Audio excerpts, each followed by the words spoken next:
Bismillahirrahmanirrahim. Assalamualaikum warahmatullahi wabarakatuh. Selamat pagi adik-adik mahasiswa semuanya.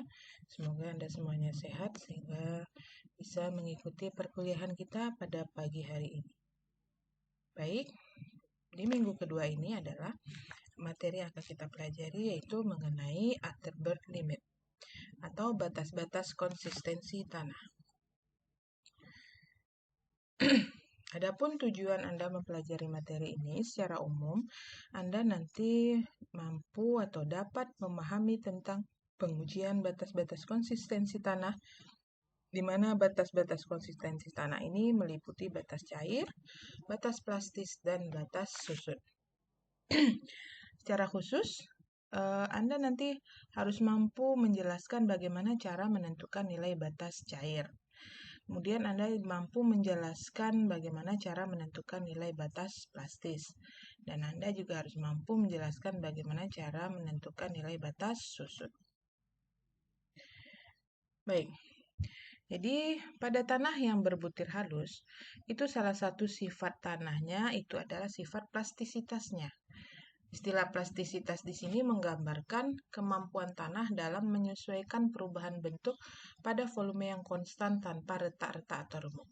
Jadi, tanah halus tersebut dengan volume yang konstan, dia bisa menyesuaikan perubahan bentuk, ya, tanpa terjadinya retak atau remuk, ya. Nah, itu yang dikatakan dengan istilah plastisitas. Jadi, plastisitas ini disebabkan oleh adanya partikel mineral lempung dalam tanah, yaitu partikel mineral lempung yang ada di dalam tanah itu montmorillonite. Nah, jadi konsistensi di sini adalah kedudukan fisik tanah berbutir halus pada kadar air tertentu. Ya, jadi konsistensi ini tergantung dari gaya tarik antar partikel mineral lempungnya. Jadi bagaimana dia antar partikel mineral lempung itu saling tarik menarik sehingga kedudukan dari fisik tanah berbutir halus itu pada kadar air tertentu itulah yang dikatakan sebagai konsistensi. Nah, jadi konsistensi tanah adalah kedudukan fisik tanah berbutir halus pada kadar air atau water content.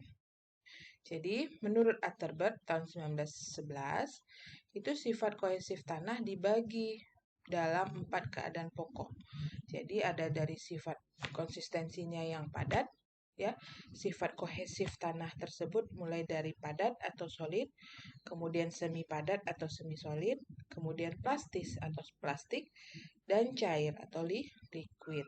Jadi, keadaan-keadaan ini terjadi karena adanya perubahan kadar air. Jadi, kalau perubahan kadar air dari atas, dari padat ke cair ini, perubahan kadarannya semakin bertambah. Dan kalau kita plot dari kiri ke kanan, nah seperti ini gambarnya. Jadi, penambahan kadar air dari kiri ke kanan itu kadar airnya semakin bertambah, ya. Nah, maka keadaannya itu dimulai dari padat, semi padat, plastis, dan cair. Di mana cair ini, di mana keadaan kadar airnya yang paling banyak. Nah, maka menurut Atterberg limit, untuk menggambarkan batas-batas konsistensi dari tanah berbutir halus, antara padat dengan semi padat itu ada batas susut, antara semi padat dengan plastis yaitu batas plastis, dan antara plastis dengan cair yaitu batas cair. Nah, jadi yang akan kita pelajari di sini adalah bagaimana cara menentukan nilai batas cair atau istilahnya liquid limit atau LL. Kemudian bagaimana kita menentukan nilai batas plastis atau plastic limit atau PL. Nah, dan bagaimana kita cara menentukan nilai batas susut atau shrinkage limit atau SL. Di mana nilai batas susut, batas plastis, dan batas cair ini sama juga dengan nilai kadar airnya. Berapa persen masing-masingnya. Ya. Nah, itu yang akan kita pelajari pada hari ini. Pertama, kita akan menentukan bagaimana cara mendapatkan nilai batas cair atau liquid limit atau water limit. Nah, jadi batas cair di sini definisinya adalah sebagai kadar air tanah pada batas antara keadaan cair dengan keadaan plastis. Itu batas atas dari daerah plastis. Jadi kalau yang batas atasnya itu yang ini, ya.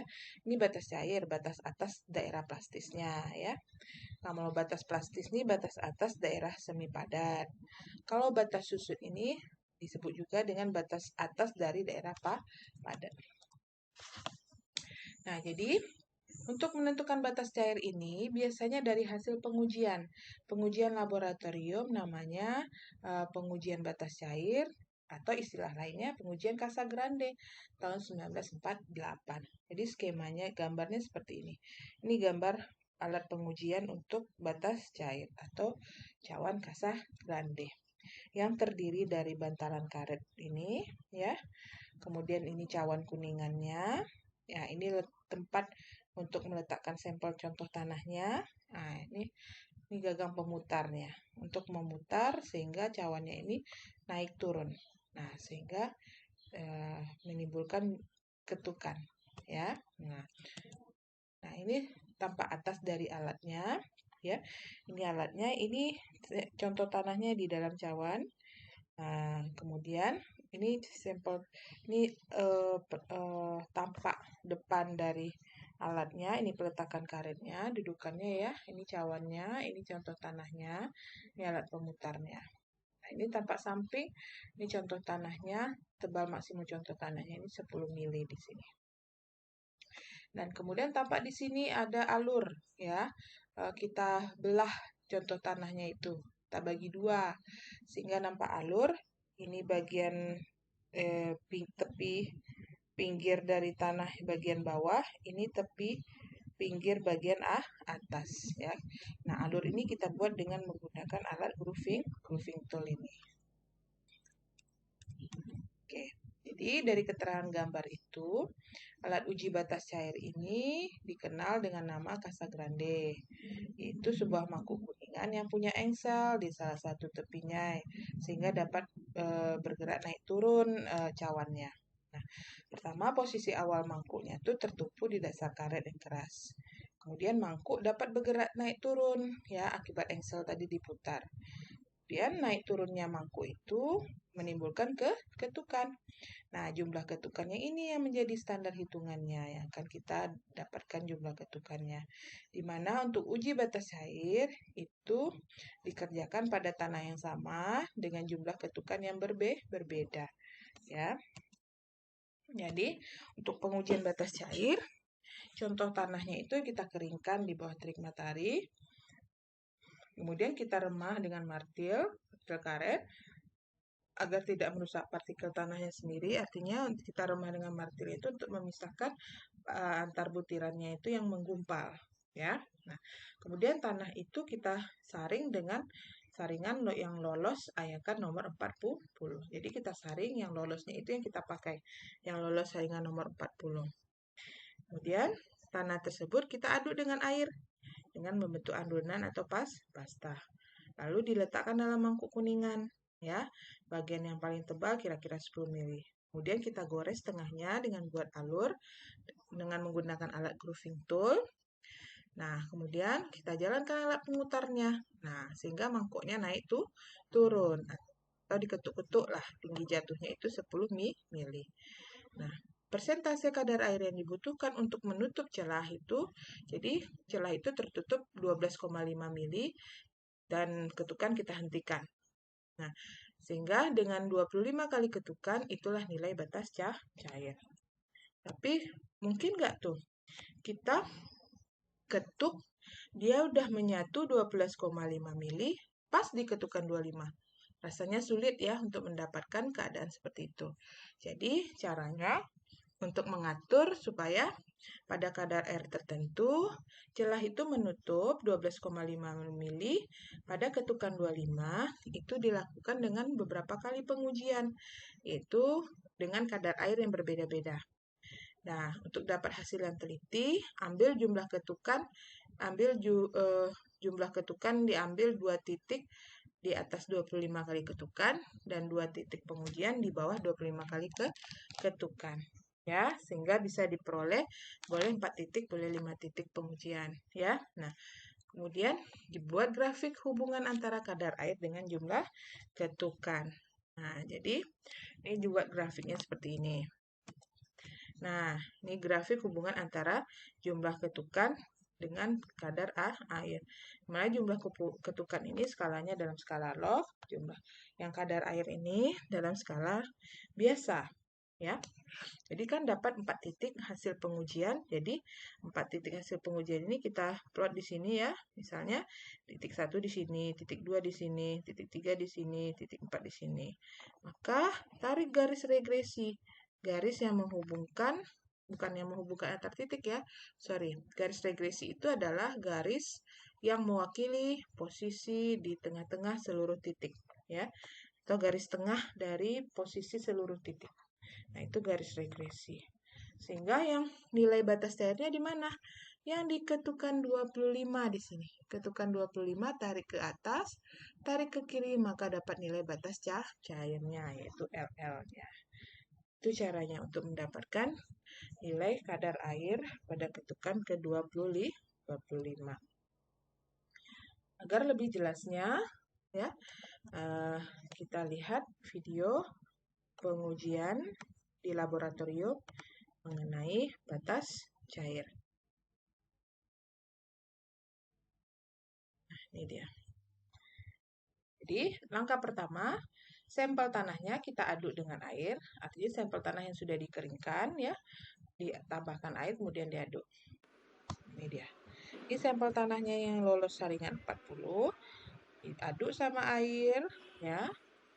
Nah, di air, kemudian diaduk. Alat pengaduknya namanya spatula, ada 2 ini.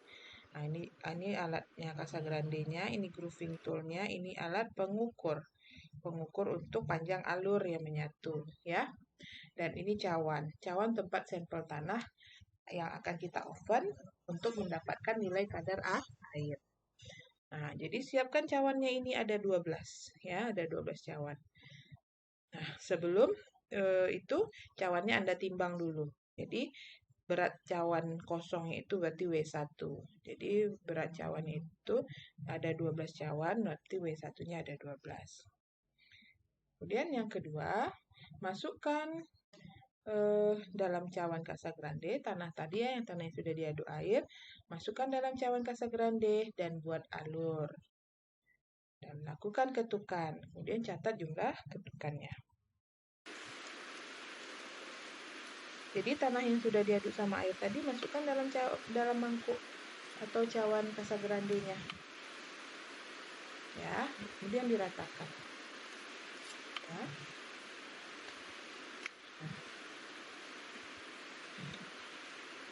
Setelah diratakan dengan alat grooving tool, Anda bagi dua tanah tersebut, Anda bikin alur. Nah, alur ini berarti dia memisahkan tepi tanah di bawah dengan di atas. Kemudian Anda ketuk. Nah, Anda ketuk sehingga dia menyatu di tepi bawah. Ya. Di tepi-tepi bagian bawah tanah dia menyatu 12,5 mili. Nah, itu ditandai panjangnya 12,5 mili. Ya, kemudian ambil cawan yang sudah ditimbang tadi. Ya, kemudian cawan itu diberi nomor, dilabelin pakai kertas ya, kertas kecil. Kemudian tanahnya dibagi 3. Tanahnya masukkan ke dalam ketiga cawan. Jadi, nah ini tanah yang dapat ketukan berapa? Misalnya dapat 10 ketukan. Nanti kasih label yang pertama, tanah yang pertama 10 ketukan, tanah kedua yang 10 ketukan, dan tanah ketiga yang 10 ketukan. Kemudian 3 cawan ini Anda timbang ya. Cawan plus tanah basahnya Anda timbang, berarti itu W2-nya. Dan Anda letakkan dalam pen. Pen itu tempat yang berukuran persegi ya, besar dia untuk dimasukkan ke dalam oven ya. Tempat atau wadah ya. Wadah untuk menampung beberapa cawan. Jadi muat beberapa cawan-cawan kecil. Nah, itu untuk pengujian yang pertama. Nah, kemudian tadi untuk mendapatkan jumlah ketukan 25, kita lakukan pengujian 2 titik di atas 25 dan 2 titik di bawah 25. Boleh 4 titik, boleh 5 titik. Nah, berarti ini pengujiannya baru sekali ya untuk 10 kali ketukan. Kemudian Anda lakukan lagi pengujian yang kedua dengan tanah yang sama. Nah, dengan tanah yang sama Anda aduk air lagi. Anda kira-kirakan Anda mau dapat naik lagi dari 10 ketukan. Misalnya Anda mau dapat 20 ketukan ya. Berarti apa yang Anda perbanyak? Tanah apa air? Kalau 20 ketukan. Jadi semakin banyak ketukannya artinya kan tanahnya mulai keras ya. Berarti tanahnya yang semakin banyak, bukan airnya. Kemudian tanah yang Anda tambahkan, kemudian Anda aduk sama air, kemudian Anda lakukan pengujian yang sama dengan yang tadi. Masukkan sampel tanahnya dalam cawan kuningan ini. Kemudian Anda buat alur, setelah itu Anda ketuk. Setelah dia menyatu, catat jumlah ketukannya. Setelah itu Anda bagi 3, masukkan ke dalam 3 cawan yang sudah dinomorkan. Misalnya cawan 1 untuk ketukannya dapat 20 misalnya. Kemudian cawan 2 ketukannya 20, kemudian cawan 3 ketukannya 20. Kemudian jangan lupa ditimbang dulu, timbang W2 untuk jumlah ketukan yang 20 ya. Ada 3 cawan, Anda timbang, kemudian setelah itu Anda masukkan dalam pen ya. Nah, pen itu yang akan dibawa untuk ke dalam oven. Nah, itu 2 kali pengujian. Bukan pengujian berikutnya, pengujian ketiga dan keempat dan kelima, misalnya kalau 5 pengujian ya. Nah, setelah selesai dilakukan keempat pengujian tersebut, kan cawannya jadinya ada dia masing-masing pengujian 3 cawan ya, berarti pengujiannya ada 4, berarti 3 kali 4 berarti ada 12 cawan yang terletak di dalam pen. Kemudian Anda oven, besoknya setelah 24 jam Anda keluarkan dari oven, kemudian seluruh cawan yang ada 12 cawan itu Anda timbang untuk mendapatkan berat tanah keringnya. Gunanya apa berat tanah kering? Untuk menghitung kadar air ya. Menghitung kadar air di sini berarti cawan plus tanah kering tadi Anda timbang dulu sehingga itu W3-nya ya. Nah, untuk menghitung kadar air yaitu berat air dibagi berat tanah kering. Berat air tadi berarti berat cawan plus tanah basah dikurangi dengan berat cawan plus tanah kering. Dapat berat air. Berat tanah keringnya adalah berat cawan plus tanah kering dikurangi berat cawan. Maka dapat berat tanah kering. Maka nilai kadar airnya sama dengan berat air dibagi berat tanah kering dikali 100%. Itu dia untuk menghitung nilai kadar air. Nah, sebagai contoh, kita lihat contoh 1, supaya lebih paham dalam mendapatkan nilai kadar airnya, perhitungannya. Nah, ini contoh yang pertama. Dari hasil pengujian batas cair dengan metode Casagrande, didapat nih jumlah pukulan yang 10, dapat kadar airnya. Ini kadar airnya Anda hitung, Anda olah setelah 24 jam. Setelah Anda timbang berat tanah keringnya. Dapat kadar airnya diketukan 10. Kemudian yang ketukan 19 dapat kadar airnya setelah Anda hitung 45,2. Kemudian ketukan 23, 27, 24 dapat kadar air. Nah, kemudian tentukan batas cairnya. Nah, Anda plotlah ini ke dalam grafik. Ini grafiknya, grafik batas cair ya. Hubungan jumlah pukulan dengan kadar air. Di mana jumlah pukulan ini dalam skala logaritma dan kadar air ini dalam skala biasa ya. Nah, plotlah jumlah apanya tadi datanya. Ini jumlah pukulan 10, kadar airnya 60. Nah, ini 10-nya di sini ya. Kadar airnya 60 di sini ya. Atau ini angka yang ini yang salah plot nih. Bukan 10 nih kayaknya ya. 12 atau berapa nih ya. Jadi 58. Nah, kemudian yang kedua jumlah pukulan 19, kadar airnya 45. Jumlah pukulan 19, kadar air 45. Kemudian jumlah pukulan 23, kadar air 39, hampir 40. Jumlah pukulan 23, kadar air 39, hampir 40 ya. Jumlah pukulan 27, kadar air 36, 27, 36. Jumlah pukulan 40, kadar air 25. Ini dia. Sehingga dapat sebaran titik-titik. Anda tariklah garis regresi. Bukan garis yang menghubungkan antar titik, bukan ya. Tapi garis tengah dari posisi seluruh titik. Garis tengah dari posisi seluruh titik. Misalnya titik satunya nanti bisa jadi sini, titik duanya di sini, titik 3 di sini, 4 di sini. Jadi ambil garis tengah-tengahnya ya, gitu. Itulah garis regresi. Sehingga yang mana nilai LL? Nilai LL adalah nilai kadar air pada pukulan 25. Ini jumlah pukulannya 25, tarik ke atas, tarik ke kiri, itulah nilai batas cairnya.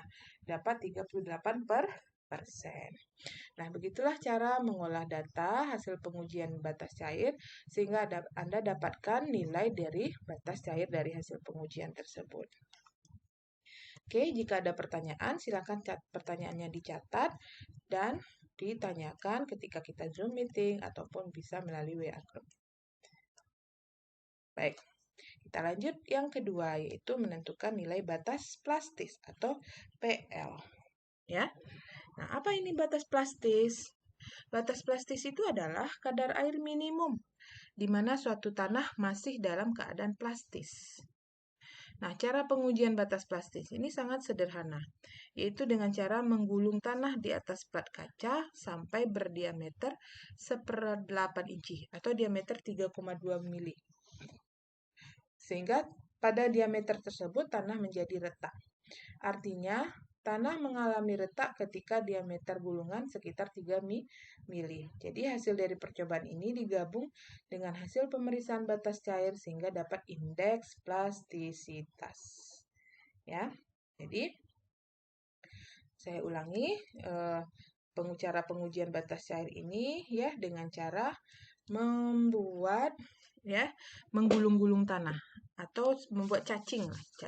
Nah, di atas plat kaca. Jadi diameter cacingnya itu sekitar 3 mili dia udah mulai retak rambut.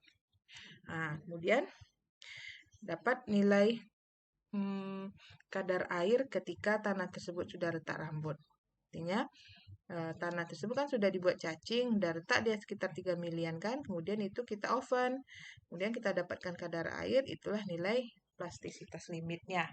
Sehingga dapat nilai plastisitas limit PL, LL juga kita udah dapat, maka kita dapat nilai indeks plastisitas yang merupakan selisih antara batas cair dan batas plastis. Jadi indeks plastisitas PI itu sama dengan LL dikurang PL. Nah, jadi batas plastis ini merupakan kadar air di mana suatu tanah berubah sifatnya dari keadaan plastis menjadi semi padat. Ya, itulah batas plastis. Kadar air di mana suatu tanah berubah sifatnya dari plastis menjadi semi padat atau batas atas dari semi padat. Nah, jadi batas plastis ini biasanya digunakan untuk menentukan jenis tanah, sifat tanah, dan klasifikasi tanah.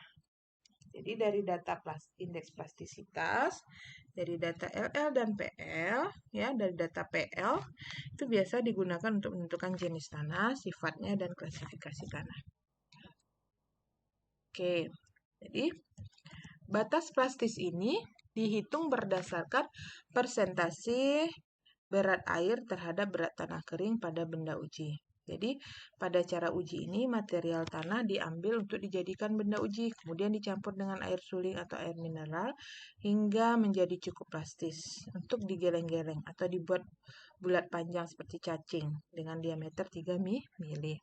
Nah, metode penggelengan ini dapat dilakukan dengan anggota tubuh kita, tangan, untuk menggeleng di atas permukaan yang datar, kaca atau keramik. Nah, jadi adapun benda uji yang retak ketika mencapai diameter 3 mili itu diambil dan diukur kadar airnya.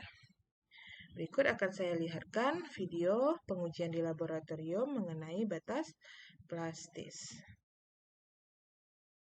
Nah, langkah pertamanya adalah giling tanah tersebut sampai diameter 3 dan retak rambut.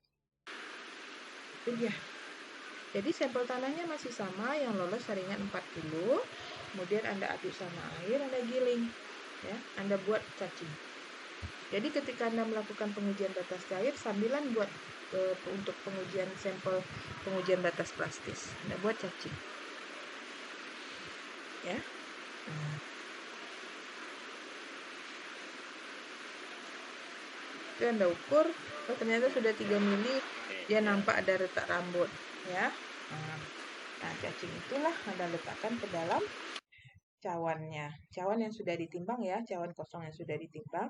Kemudian cacing ini ya, Anda masukkan ke dalam cawan. Nah, buat cacing ini 3 sampai 5 cacing, masukkan ke dalam cawan untuk diambil nilai kadar air rata-ratanya, ya. Nah, kemudian setelah masukkan ke dalam cawan, timbang cacing tersebut dengan cawan, ya. Itu W2-nya, setelah ditimbang baru di oven. Nah, setelah di oven 24 jam Anda timbang lagi, timbang cawan dengan tanah yang berbentuk cacing yang sudah kering. Itu yang W3. Sehingga Anda hitung kadar airnya. Di mana menghitung kadar air itu? Berat air dibagi berat tanah kering dikali 100%.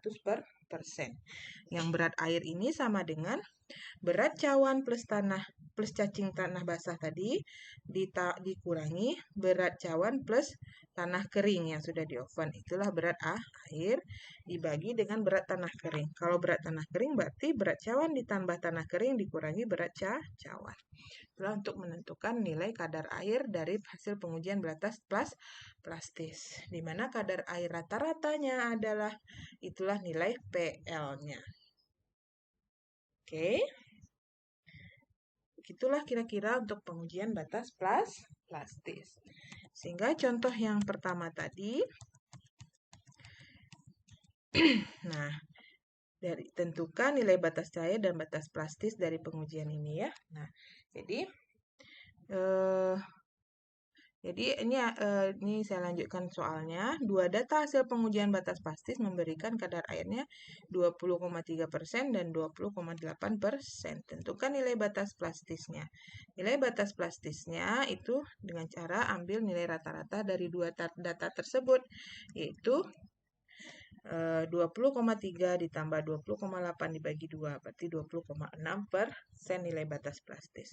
Sehingga Anda dapat nilai indeks plastisitasnya adalah LL dikurang PL. LL-nya tadi dapat 38% dan PL-nya dapat 20,6%. Sehingga dapat indeks plastisitasnya 17,4%. Oke. Ada pertanyaan sampai di sini? Ya, jika ada pertanyaan silahkan didiskusikan langsung, nanti dicatat pertanyaannya dan ditanyakan dengan saya langsung di via Zoom atau di WA Group. Atau kalau tidak ada pertanyaan, kita lanjutkan ke yang ketiga, pengujian batas susut atau shrinkage limit SL. Jadi pengujian batas susut ini adalah kadar air pada kedudukan antara daerah semi padat dan padat, ya. Itu persentase kadar air di mana pengurangan kadar air selanjutnya tidak akan mengakibatkan perubahan volume tanah. Ya. Nah, percobaan batas susut dilaksanakan dalam laboratorium dengan cawan porselen diameter 44,4 mili atau cawan porselennya sekitar 4,4 cm. Dengan tingginya 12,7 mili atau 1,27 cm. Nah, bagian dalam cawan dilapisi dengan pelumas dan diisi dengan tanah jenuh sempurna. Cawannya kecil aja itu ya. Nah, kemudian dikeringkan dalam oven. Kemudian volume ditentukan dengan mencelupkannya dengan air rasa. Tentu tanah basah tadi ya yang kita masukkan ke dalam cawan itu kan rapat itu ya, penuh dia dalam cawan. Kemudian kita oven 24 jam, besoknya kita lihat tanahnya mengering. Tentu ada yang menyusut ya. Nah, yang menyusut itu nanti kita hitung berapa volumenya. Kita hitung dengan cara mencelupkannya ke dalam air rasa. Nah, untuk pengujiannya, kita lihat dulu ya, ada nggak videonya ya. Nah, nih, untuk video pengujian di laboratoriumnya, yang pertama langkahnya adalah tentukan volume cetakan dan timbang.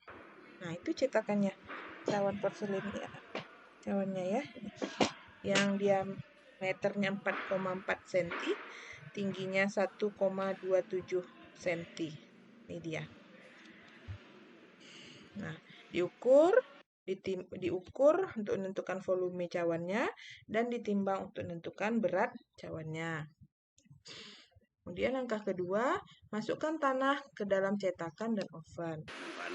Nah, ini tanah yang Anda lakukan pengujian batas cair tadi, yang ketukan di 25 ya. Ya. Nah, tanah yang mendekati di ketukan 25 itu Anda ambil, Anda masukkan ke dalam cawan dan Anda ratakan. Sebelum dimasukkan tanah, Anda kasih dulu pelumas di dalam cawan tersebut. Kemudian setelah itu masukkan dalam oven ya, berbarengan dengan pengujian LL, PL, kemudian batas susutnya. Masukkan dalam satu pan tadi dan oven 24 jam. Setelah 24 jam, celupkan tanah dalam air raksa.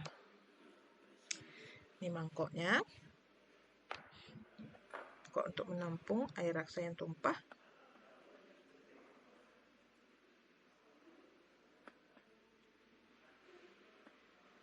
Timbang dulu cawan sama tanah keringnya. Nah, dapat berat W3-nya ya. Kemudian ini mangkok kosong yang kecilnya, timbang.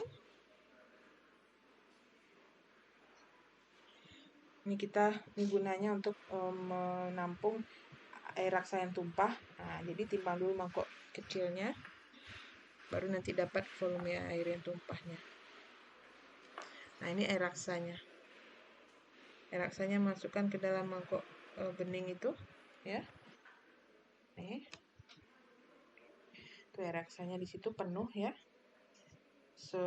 Volumenya sama dengan volume ini silinder transparannya. Kemudian Anda ratakan ya dengan plat ratanya.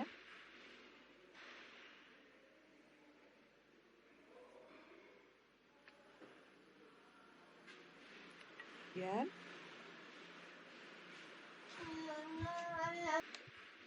ini diratakan ya dengan alat peratanya sehingga ada air raksanya yang tumpah ya.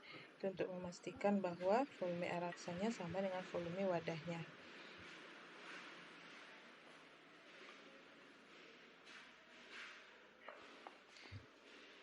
Kemudian masukkan kembali air raksa dalam wadah tersebut. Kemudian baru kita masukkan sampel tanah yang sudah di oven tadi, yang sudah menyusut. Kemudian kita celupkan dia ke dalam air raksa. Tanah tersebut kita celupkan ke dalam air raksa dengan menggunakan alat peratanya. Sehingga tanah tersebut memang benar-benar tercelup seluruh permukaannya dan akan ada air raksa yang tumpah.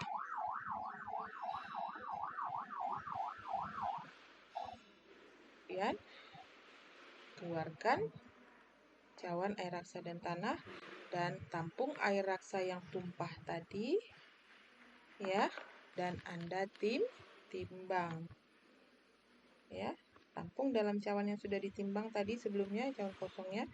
Kemudian Anda timbang sama air raksanya, kemudian dapatlah volume air raksa yang tumpah.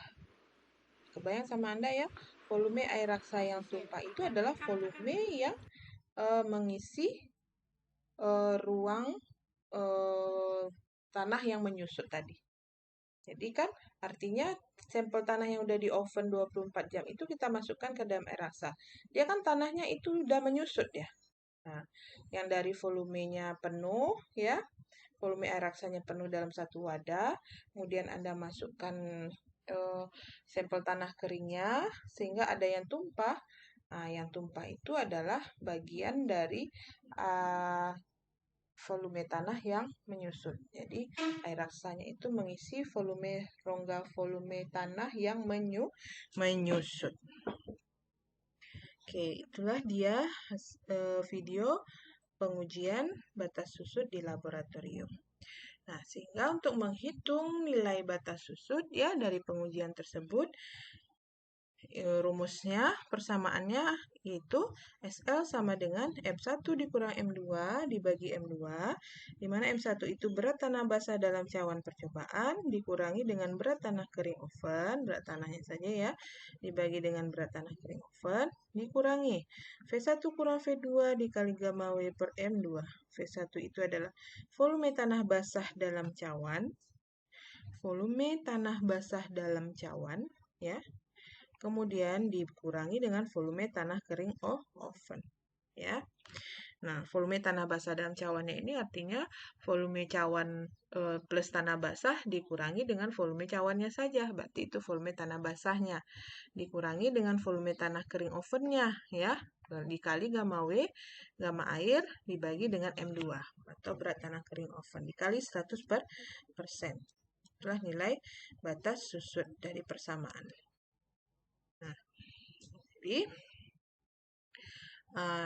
itu dia nilai pengujian nilai batas susut ya, pengujian untuk menentukan nilai batas susut ya. Nah, ini ada yang kelupaan saya tadi. Dari nilai indeks plastisitas yang rumusnya adalah LL kurang PL ya, itu bisa itu menunjukkan bahwa sifat keplastisitas tanahnya.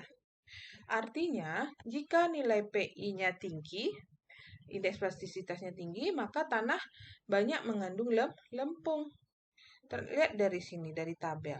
Ya, dari tabel, PI-nya semakin besar dari 17, sifatnya plastisitasnya tinggi. Maka jenis tanahnya lempung dan sifat kohesinya kohesif. Ya. Nah, kalau plastisitasnya 0, dia tidak ada sifat plastisitasnya. Jadi sifatnya non-plastis, berarti jenis tanahnya pasir. Jadi sifat plastisitas saling mengikat, antar butirannya itu saling mengikat, ada gaya tarik-tarik, ya tarik-menarik. Itu kalau indeks plastisitasnya 0 itu tidak ada pada tanah itu berada di tanah pasir ya, di jenis tanah pasir. Maka jenis tanah pasir ini sifatnya non-kohesif. Nah, jadi nilai PI-nya kecil dari 7, sifat plastisitasnya rendah. Nilai PI-nya 7 sampai 17, sifat plastisitasnya sedang. Dan nilai PI-nya besar dari 17, sifat plastisitasnya tinggi. Jadi yang plastisitas rendah itu lanau, ya. Mulai dari non-plastis itu pasir, yang plastisitas rendah itu lanau. Jadi sifat kohesifnya sebagian. Yang plastisitas sedangnya itu lempung berlanau, itu plastisitasnya sedang. Dan yang plastisitas tinggi itu lempung. Sifat kohesinya sangat kohesif. Itulah dari data nilai indeks plastisitas, kita bisa menentukan jenis tanahnya dan sifat plastisitasnya. Apakah non-plastis, rendah, sedang, atau tinggi. Oke, nah ini tambahan lainnya untuk menghitung bisa menghitung nilai indeks kecairan atau LI, kemudian kekentalan relatif, kemudian indeks kekasaran, dan aktivitas. Nah, ini silahkan Anda baca saja dan Anda pahami. Dan saya rasa cukup penyampaian saya pada hari ini mengenai cara menentukan nilai batas cair, batas plastis, dan batas susut. Dan silakan Anda agar Anda dapat lebih memahaminya, silakan lanjutkan baca contoh soal 1 tersebut ya. Yang C lagi ya, indeks cairannya, tinggal Anda mengikuti rumus. Terus juga pertanyaan berikutnya yang selanjutnya. Ini pembahasannya ada di sini. Silakan Anda baca dan Anda pahami. Jika ada yang kurang paham, Anda catat pertanyaannya dan Anda tanyakan di Zoom meeting atau di WA group. Sekian dari saya, lebih dan kurang saya mohon maaf atas penyampaian yang saya sampaikan. Wabillahi taufiq wal hidayah. Wassalamualaikum warahmatullahi wabarakatuh.